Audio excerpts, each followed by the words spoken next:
Olá, sou o professor Reginaldo e essa é mais uma aula do curso de Cálculo Integral de Várias Variáveis. Prepare-se que vamos começar.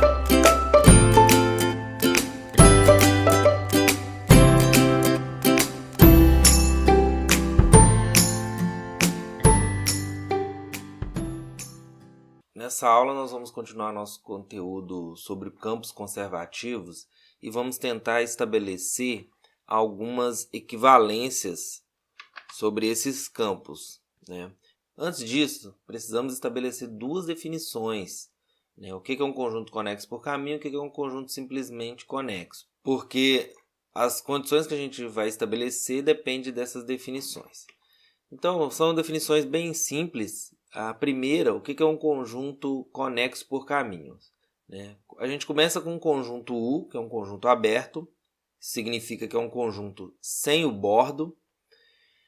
U é dito ser conexo por caminho se dois pontos quaisquer de U podem ser ligados por uma curva totalmente contida em U. O que significa isso? Isso significa que se você tem um conjunto U aqui aberto, qualquer dois pontos desse conjunto você consegue ligar eles por um caminho. Isso que ser conexo por caminhos, né? O conjunto pode ser, inclusive, eu estou desenhando pontilhado aqui para indicar que ele é aberto, ou seja, que ele não contém o bordo. Então é só a parte interna aqui dessa região que eu estou desenhando.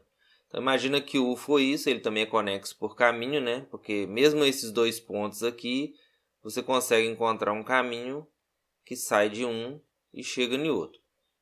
Isso vale para qualquer dois pontos. Isso é ser conexo por caminho.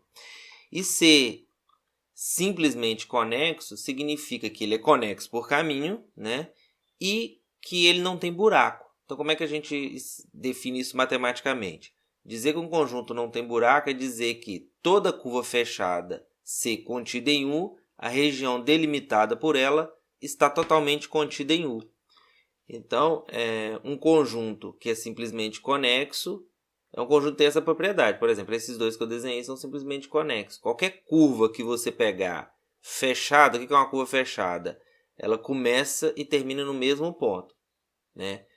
A região dentro dela está toda contida em U, tá vendo? Qualquer curva fechada que eu pegar aqui, a região dentro dela está toda contida em U. Então, um exemplo de um conjunto que não é simplesmente conexo é um conjunto que tenha buracos, né? Por exemplo, se eu desenhar um conjunto assim, né? E fizer um buraquinho aqui nele, ó, o conjunto é tudo isso daqui. Ele não é simplesmente conexo, porque se eu pegar essa curva aqui, a região dentro da curva não está em U, porque está faltando esse ponto, né? Por exemplo, um exemplo típico é o R2. Pega o R2 e tira a origem, né? Então, R2 é tudo isso aqui. E você tira a origem. São todos os pontos menos a origem.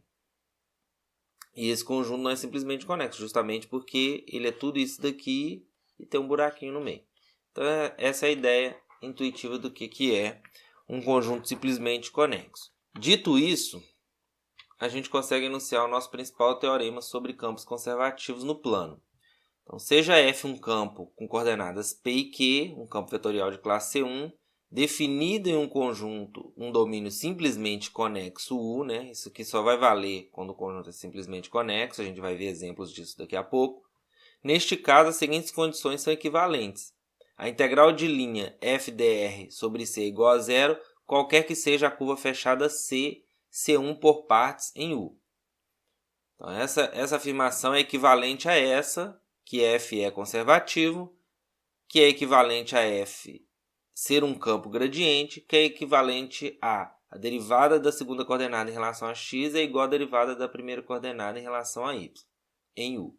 Então, sempre que o conjunto é simplesmente conexo e o campo é de classe C1, ou seja, é contínuo e as derivadas também são contínuas, todas essas afirmações são equivalentes. Ou seja, se você sabe alguma dessas afirmações, valem todas as outras. Vamos ver um exemplo para ficar mais claro. A demonstração desse teorema eu vou fazer em uma outra oportunidade. Então, exemplo, considere a curva C parametrizada por esse daqui, alfa igual a EAT cosseno T, EAT seno T, com T variando de 0 a π. Calcule a integral de linha onde F é esse campo.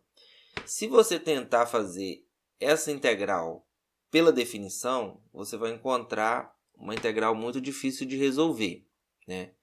Vamos tentar fazer num software computacional para vocês verem como que é.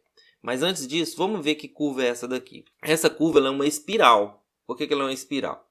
Se não tivesse a exponencial ali, que você ficaria cosseno T, seno T, que é um círculo. Só que à medida que o tempo passa, né, o raio, que é exponencial, ele está crescendo exponencialmente. Então, quando t é igual a zero, vai ficar e a zero que é 1, cosseno zero, e a zero que é 1, seno zero. Então, ela começa no ponto 1, 0. Começa aqui essa curva. À medida que o t vai aumentando, esse cara vai circulando e o raio vai aumentando exponencialmente. Por exemplo, quando o t lá está sendo dado como π, né? Quando o t é π, vai ser e elevado a π, cosseno de π é menos 1 e o seno é 0. Então, ele vai dar um ponto mais afastado aqui, né? Porque e elevado a π é maior que 1. E essa curva ela vai fazendo isso, né? Ela vai aumentando aqui. E à medida que o raio vai aumentando exponencialmente, ela vai fazendo uma espiral assim, certo? Mas eu estou interessado só no pedaço de 0 a π, que é esse daqui, né? Eu quero calcular a integral de linha nesse pedacinho aqui. Então, eu vou apagar esse daqui. E aí, eu quero calcular a integral de linha sobre essa curva quando o campo é esse daqui. Se você tentar calcular pela definição, você vai usar a integral de 0 a π de alfa aplicado nesse campo, que vai ficar isso vezes a derivada desse cara, que vai dar um cara desse tipo. Bem, mas o que a gente pode observar é o seguinte: se você chamar isso aqui de P, isso aqui de Q, e fizer del Q, del X, quanto que é del Q, del X? Menos 2x, isso aqui é constante, seno de y. E se você fizer del P, del y, você vai ver que 2x é constante, derivada de cosseno é menos seno de y. Elas são iguais. E o domínio desse campo, qual é o domínio desse campo? O domínio desse campo é todo R2, né? Não tem nenhuma restrição sobre x e y aqui. E esse conjunto é simplesmente conexo. Como del Q, del x é igual a del P, del y, a gente tem que o campo é conservativo, certo? Né? Como escrever isso? Del Q, del x é igual a del P, del y. F é sem infinito, né? Porque você pode derivar quantas vezes você quiser, derivar de funções contínuas. E R2 é simplesmente conexo, né? Temos que F é conservativo. Se ele é conservativo, vale todas essas coisas aqui. A curva não é fechada, então eu não vou usar isso. Tentar calcular o campo gradiente nem sempre é mais viável.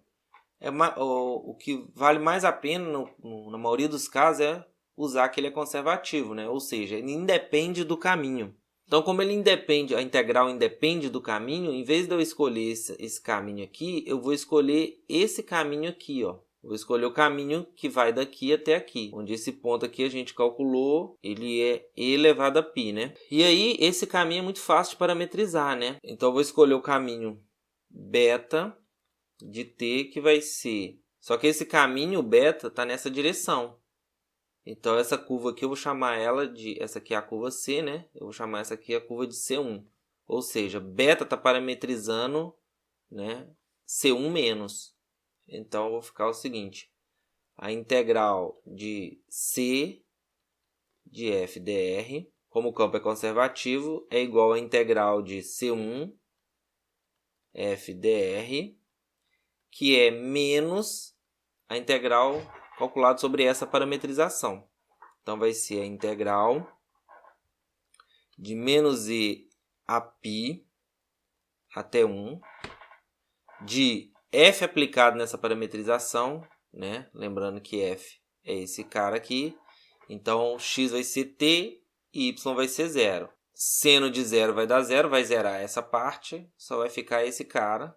Então, vai ficar 2t cosseno de 0, que é 1, 0, vezes a derivada desse cara é 1, 0, dt. Isso é igual à integral de e a menos π até 1 de 2t dt, que é menos t ao quadrado sobre 2 vai cancelar.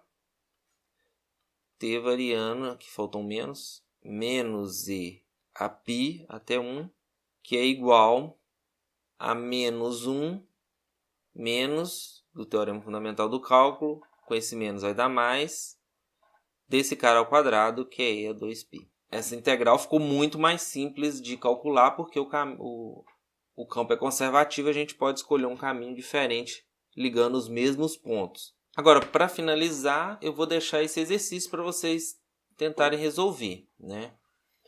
Considere o campo vetorial F, dado por isso daqui, e tem A e B. A letra A é calcule a integral de linha ao longo da parábola, dado por isso. E a letra B, calcule a integral de linha sobre a curva fechada, né? Onde C é o círculo de centro na origem em raio 1, orientado no sentido anti-horário. Então, dá uma pausada no vídeo, tenta fazer o exercício, que logo em seguida eu vou mostrar a resposta. Então, vamos ver a resposta. A resposta é a seguinte. Se você derivar del_Q em relação a x e del_P em relação a y, você vai ver que dá essa função, elas são iguais. Isso implica que o campo é conservativo.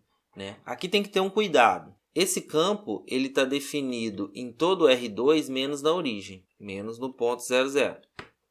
Porque não pode substituir 0, 0 aqui, vai dar 0 no denominador. Então, e esse conjunto não é simplesmente conexo. Esse conjunto aqui não é simplesmente conexo. Então, não vale aquelas equivalências. Ela só vai valer nas regiões que não envolvem a origem. Por exemplo, no item A, a curva que a gente está trabalhando é essa daqui, que é uma parábola. Só que a gente está olhando só do ponto 1, x variando de 1 a 2. Então, só esse pedacinho aqui, ligando esse ponto a esse ponto. Nesse pedacinho, você consegue, esse campo ele não está definido na origem. E essa curva ela está longe desse ponto, ou seja, você consegue fazer um domínio U contendo essa curva, que é simplesmente conexo, que é onde a F está definida e esse conjunto é simplesmente conexo, porque essa curva está longe da origem. Então, dentro dessa região, o campo é conservativo. Então, você vai poder pegar um caminho diferente. Você pode pegar esse caminho aqui, Você pega esse, depois você pega esse. Você chega no mesmo ponto por caminhos diferentes. São dois caminhos, você vai ter que parametrizar de duas formas diferentes e calcular a integral. Que é melhor do que calcular por esse caminho. Quando você fizer as contas, você vai ver. E aí você chega nessa resposta aqui quando você faz a integral. O item B, já, apesar de valer a mesma coisa, não dá para usar da mesma forma, porque a integral, no caso aqui, apesar de ser uma curva fechada, ela não dá 0, ela dá 2π. Mas isso não contradiz o teorema, porque o conjunto que você precisa para calcular essa integral, ele não é simplesmente conexo, porque a curva agora, a curva que você vai calcular é essa daqui, no item B. A curva que você quer calcular agora é essa. E qualquer conjunto U que você pegar contendo essa curva, ele não vai ser simplesmente conexo, porque ele tem um buraquinho aqui. Então não dá para usar esse teorema. Então não dá para usar esse teorema.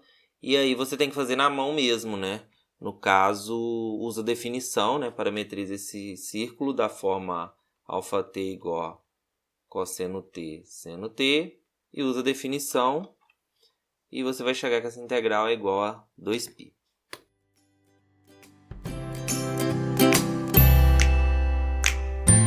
E com isso a gente finaliza esta aula. Espero que vocês tenham gostado. Um abraço a todos e até a próxima!